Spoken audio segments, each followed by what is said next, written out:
నటుడు చలపతిరావు మహిళలపై చేసిన వ్యాఖ్యలు బహిరంగంగానే. అది రారండోయ్ వేడుక చూద్దాం సినిమా ఆడియో విడుదల వేడుకలో టీవీలో లక్షలాది మంది చూస్తుండగానే ఆయన ఈ వ్యాఖ్యలు చేశారు. ఆయన వ్యాఖ్యలు విన్న వారంతా అవాక్కయ్యారు. అవి కాస్త మీడియాలో వచ్చాక పెద్ద దుమారమే చెలరేగింది. నిజంగా అక్కినేని నాగార్జున తాను నిర్మాతగా ఉన్న సినిమా ఆడియో ఫంక్షన్ లో ఓ సీనియర్ నటుడు మహిళలపై అభ్యంతరకరంగా మాట్లాడితే అవి తప్పు అని భావించి ఉంటే అప్పటికప్పుడే స్పందించి ఉండాల్సింది.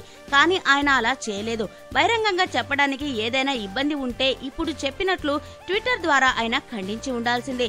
కానీ ఈ వ్యవహారంపై దుమారం రేగిన తర్వాత వ్యవహారం పోలీసు కేసు వరకు హీరో నాగార్జున స్పందించకపోవడం కూడా చర్చనీయాంశంగా మారింది.